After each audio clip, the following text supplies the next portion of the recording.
यीशु की सलीबी मौत के वक्त वहां कौन कौन मौजूद था? आयत 25 के मुताबिक वहां 4 औरतें और 1 मर्द यानी यूहन्ना मौजूद थे। सबसे पहले नंबर पर यीशु की मां मरियम, फिर दूसरे नंबर पर सलोमी। सलोमी मुकद्दसा मरियम की बहन का नाम है।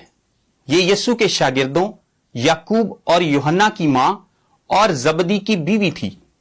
यानी याकूब और यूहन्ना यीशु के कजन्स थे। यूहन्ना अपनी मां के साथ वहां मौजूद था, लेकिन उसने उसका नाम नहीं लिखा और यीशु की मां की बहन कहकर पुकारा है।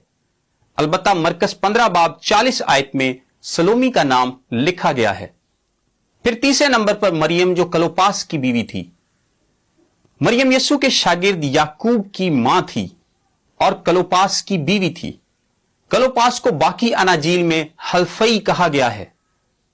इस शागिर्द को मरकस 15:40 में छोटा याकूब कहा गया है। यह यीशु का एक और शागिर्द था। यह शागिर्द तो भाग गया था, लेकिन उसकी मां वहां मौजूद थी। फिर चौथे नंबर पर मरियम मगदलीनी, जिसमें से यीशु ने 7 बदरूहों को निकाला था। और 5वां शख्स वहां पर यूहन्ना था। उसने अपना नाम नहीं लिखा। उसने पूरी अंजील में खुद को यह कहकर पुकारा कि वो शख्स जिससे यीशु मोहब्बत रखता था। यूहन्ना के अलावा सारे शागिर्द यीशु को छोड़कर जा चुके थे।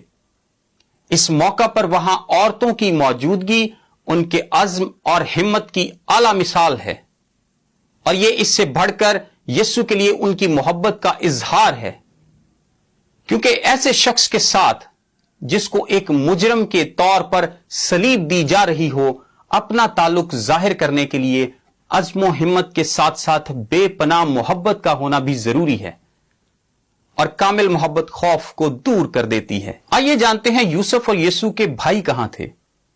यूसुफ उस वक्त शायद वफात पा चुका था और मरियम अब एक बेवा थी। यीशु के भाई भी वहां मौजूद ना थे, क्योंकि यूहन्ना 7 बाब उसकी 5 आयत में लिखा है, उसके भाई भी उस पर ईमान ना लाए थे। सो मरियम को अब एक ऐसे सहारे की जरूरत थी जो ना सिर्फ यीशु पर ईमान रखता हो, बल्कि मजबूत ईमान रखता हो। और उस मजबूत ईमान का हामिल वहां एक ही शख्स मौजूद था, जिसका नाम यूहन्ना था। यीशु ने मुकद्दसा मरियम को ए औरत कहकर क्यों पुकारा? अब यीशु ने मरियम से कहा, ए औरत। औरत ना कि मां। औरत कहना सख्त अल्फाज नहीं है। यूनानी मतन में औरत की इस्तलाह का इस्तेमाल इसी तरह है जैसे किसी को मैम या मैडम कहना।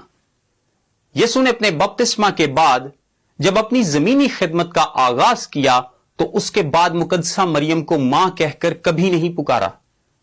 और इस बात का आगाज यूहन्ना 2 बाब में हमें मिलता है। काना गलील में यीशु मुकद्दसा मरियम और शागिर्दों समेत एक शादी में था, और वहां उनकी मैं खत्म हो जाती है। यीशु की मां ने उससे कहा, उनके पास मैं नहीं रही। यह जाहिर है कि जब भी मुकद्दसा मरियम को घर में कोई परेशानी होती थी, वो हल के लिए यीशु के पास जाती थी। यीशु मसीह के पास हर मखमसे और मुश्किल का बेहतरीन हल और जवाब था। वो एक नहायत अक्लमंद, ज़हीन, हिकमत वाला शख्स था, और वो घर में मरियम के साथ रहता था।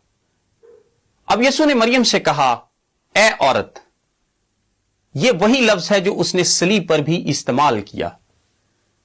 यीशु मुकद्दसा मरियम को बता रहा है कि अब हमारा वो रिश्ता नहीं रहा जो अब तक था, और अब यह रिश्ता एक नई सिमत ले रहा है।